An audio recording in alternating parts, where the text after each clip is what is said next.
guys, MegaMat1254 here again. Welcome back to another video. And today, guys, we are going to be doing another tier list on the channel.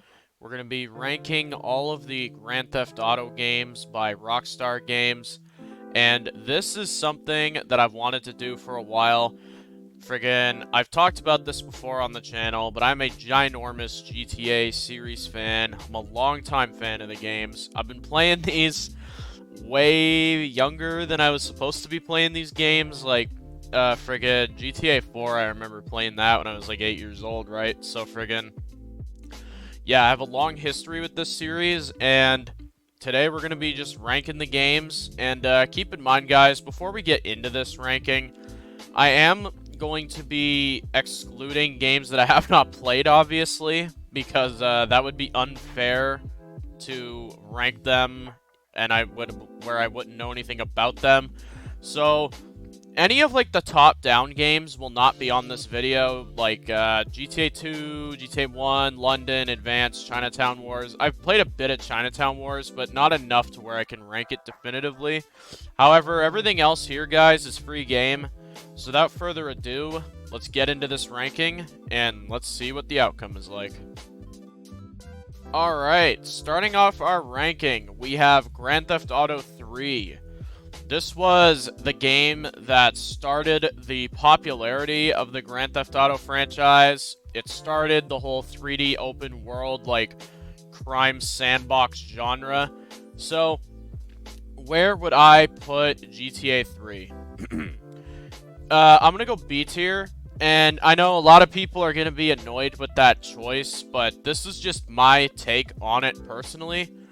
I'm going B tier because I know the history, I know the importance, I know how important this game was to, you know, the rest of the franchise, like the open world, like crime genre, like all that. Like, I know, guys, I'm not saying this game wasn't popular and like it didn't do all these amazing things, but at least this is just my perspective.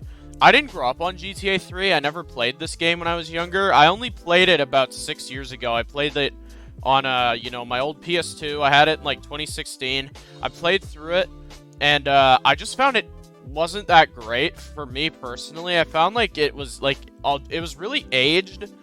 Like, the combat was very clunky. I would, like, try to do stuff, and my car would just flip on, like, the smallest thing. It would just blow up every 2 seconds. Now, the aspects of this game I do like is, you know, like, the gritty, dark New York setting, the Mafia, the Triad, like, the Yakuza, all that shit. Like, the cartel, like, Claude, he's a mute protagonist, but I'd say he serves his purpose as, he's just kind of meant to be, like, a, guy that just, you know, does what he's told, right? That was the whole purpose of this game. So they did their job there, and yeah, that's really all I gotta say about GTA 3. They you know, they had something going here, but in the same token, it just I don't know, it didn't age the greatest. Alright, GTA Vice City. Now this game I'm gonna put in, yeah, I'm gonna go S tier. Honestly, guys, I gotta go S tier. I know the game has issues, but hear me out on this. The 80s setting is so fresh. It feels so nice to play in. The story's awesome. Tommy Vercetti is a fucking badass. You gotta love that character. I love the whole Scarface, like, inspiration behind the story. The gameplay's improved, the combat's improved. Now, I know there are areas where this game is extremely dated, guys, and I understand that. But, I don't know, guys. I just had such a blast with GTA Vice City. I've beaten the story for this game about 3 times now, and it never gets old, honestly, guys. Like, you know, getting the hidden packages, stealing the tank from the military base, flying the choppers around, like, it's just such a fun ride, and, yeah, there's, no place I can put it lower than S tier. I gotta put it there, guys. Alright. GTA San Andreas. Yeah, this is not even a question. S tier. GTA San Andreas, guys, is without a doubt the best PlayStation 2 game ever made. Objectively, I don't think there's a debate there. It's huge. You have 3 cities the countryside, the desert, all these unique locations to explore on PS2. It's a miracle they fit it on there, guys, honestly. Friggin', the story is just a crazy action fest, man. Like, it's a crazy action ROM, the whole story, but they fit in all these crazy plots and crazy fun characters and crazy moments, like all this, you know, just such a crazy story, right? Like, friggin', you got Big Smoke, like, he's an awesome character. He's become a friggin' meme, like, for the past couple of years, but, you know, that's why people love him. Friggin', you got, CJ, which is an awesome character. And you got, like, Caesar, he's like a ride or die, like, a friend type of character.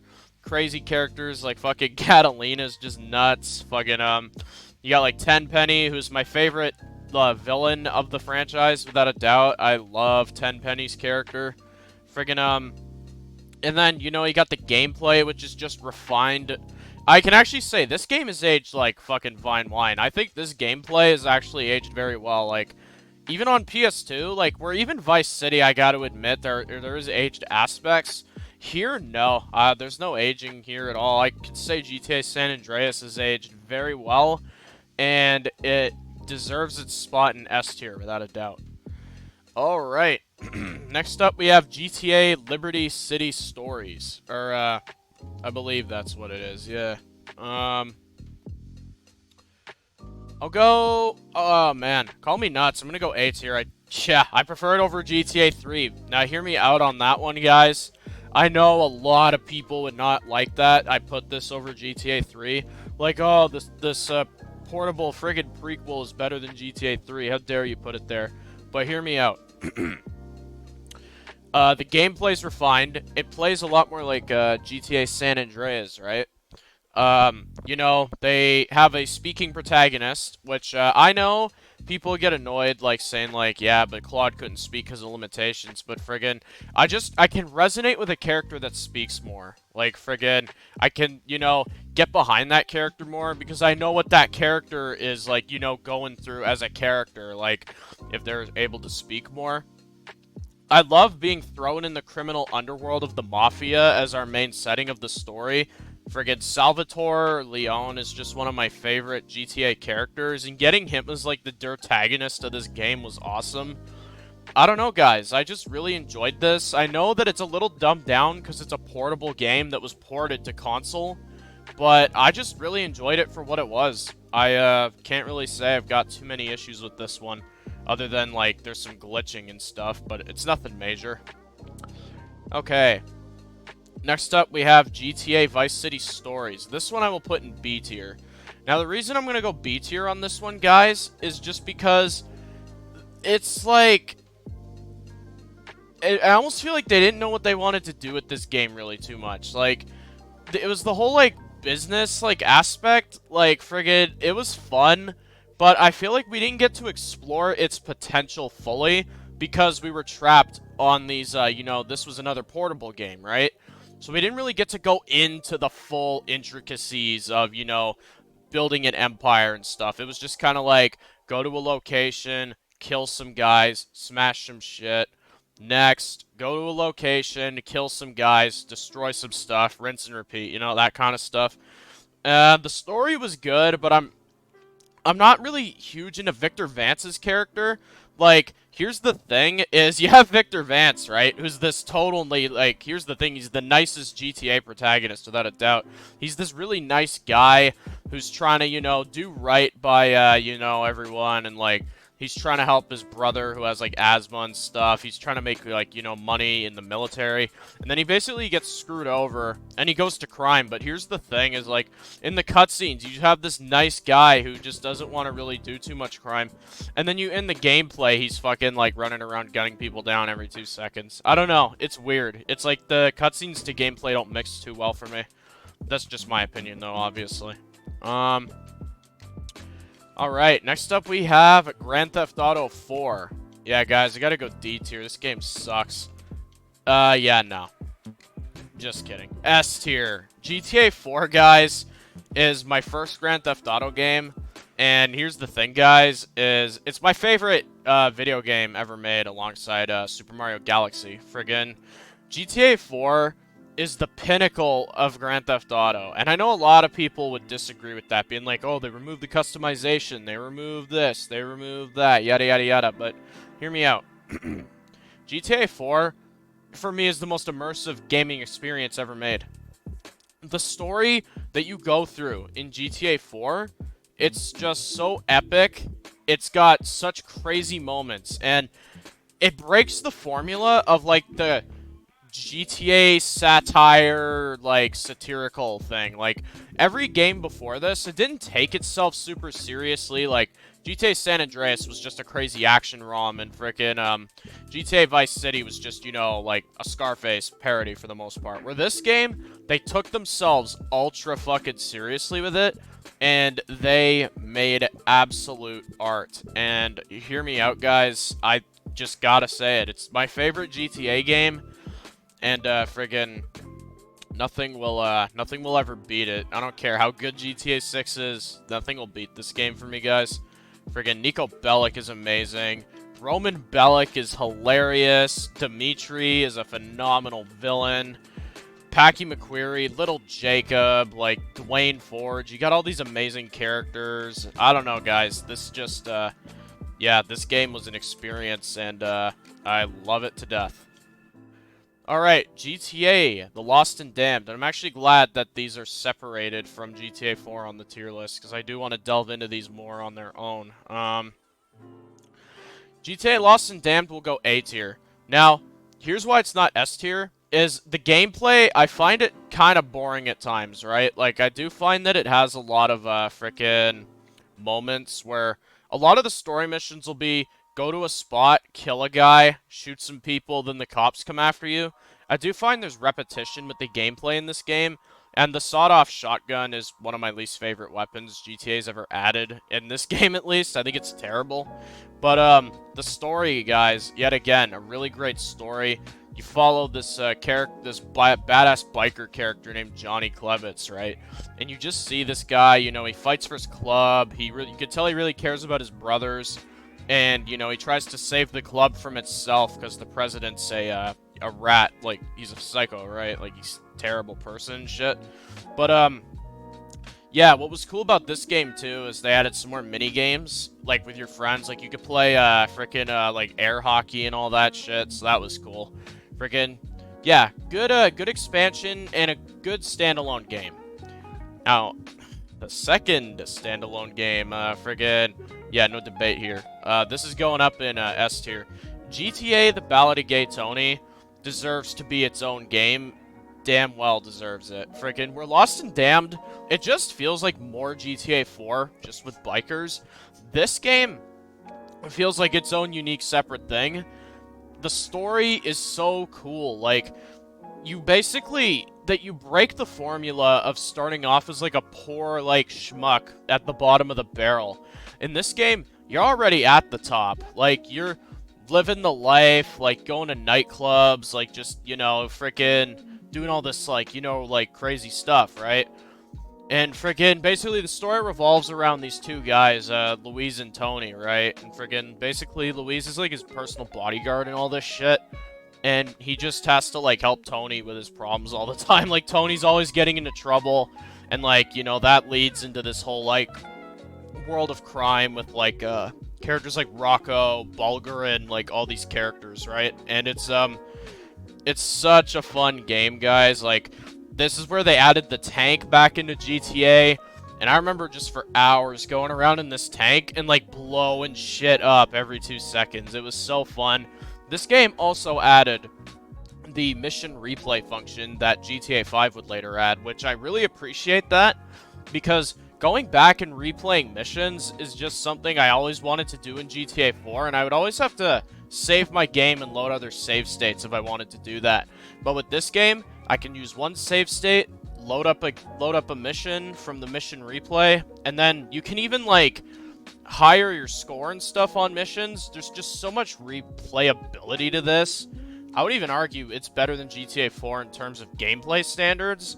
So yeah, GTA: The Ballad of Gay Tony, absolute masterpiece on my end, and very worthy of being a standalone title, I'd say. Okay, GTA 5. This is the game that will just not die.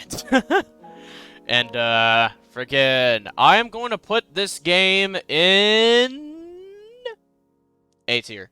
Now, I know, that decision, right? Like, friggin' everybody would be like, you put GTA 5 in A tier. GTA 5's the best game ever made. Hear me out. Gameplay-wise, it's the best GTA ever made. It absolutely is. The gameplay's fun. It's fluent. There is so much stuff to do. Strangers and Freaks, collectibles, the alien pieces. Like, gameplay-wise, this is without a doubt the best GTA game. Story-wise, it's the fucking worst. Yes, I just said that. GTA 5's story is mind-numbingly stupid. The characters are annoying. Michael and Trevor in particular get on my frickin' last nerve sometimes, man. Michael's family drive me insane. Everything's cliche and stereotyped. Franklin, Lamar, and Lester, those guys are cool. Those are some cool characters, but they're surrounded by inconsistent, annoying plots. Like, Steve Haynes and the FBI, that shit's terrible. Devin Weston, I don't like him. Stretch comes in as like a dollar store big smoke, and he's like, you know, only around for one flippin' mission, and then he just dies without any cutscenes. The triads are underused. It's just, I feel like they just lost their purpose of the story by the end of this. Like, it almost feels like everything was just mashed together. They threw shit at a wall, saw what stuck, and then just went with it, you know? Friggin', the minor story rant aside, guys. Friggin' gameplay, though, yeah, without a doubt, the best GTA game ever made. The shooting is fluent and fun. The driving feels so good. Like, the driving feels so fun, guys, that I've literally just spent hours driving around in this game, listening to, like, music and just chilling out. Like, that's how fun the driving is in this game. You almost go on your own digital road trip, if you will. And, friggin', another thing I could say about this game, too, right, is friggin' the online mode. The online mode. Now, here's the thing. It needs to fucking die, but it's fun for what it is. Friggin', I've had lots of good memories on this game. I made a lot of good friends on GTA Online. Friggin', sadly, I don't talk to too many of these people nowadays, but I remember back when this game, like, in, like, 2016, 2017, I would just get on with all my GTA Online friends. We would, like, go to car meets, pull off heists, and it was a, you know, it was a very fun experience, and I'm not gonna sit here and bash GTA Online just because, oh, it's GTA Online and everything GTA Online does is evil. I acknowledge GTA Online is pretty fucking shitty in terms of, like, you know, the shark cards and, you know, spending that shark card money at, like, a digital casino. It's, like, basically digital gambling at that point. But, yeah, you know, that stuff aside, it's just a fun distraction thing. Like, I'll just go on there and fuck around for a bit. Not to mention, it has a better story than fucking the actual, you know, single player of GTA 5, too. So, friggin', gets brownie points there as well. Somehow the online has a better story. Friggin', but yeah, guys, that is my ranking for the Grand Theft Auto franchise, like, at least from the ones I've played. I do want to play the top-down ones at some point. Maybe I'll do an update to this down the line. Who knows? My opinions could change. Hell, they change, like, every couple of months. But, friggin', yeah, guys, that is going to be it for this ranking. I hope you guys enjoyed this video. If you guys would like to see more tier lists on anything, like gaming, TV, movie, comic book, I don't know, whatever you guys want, I'll do it. Just leave a suggestion. And that about covers it for this video, guys. I hope y'all enjoyed, and we'll see you in the next one.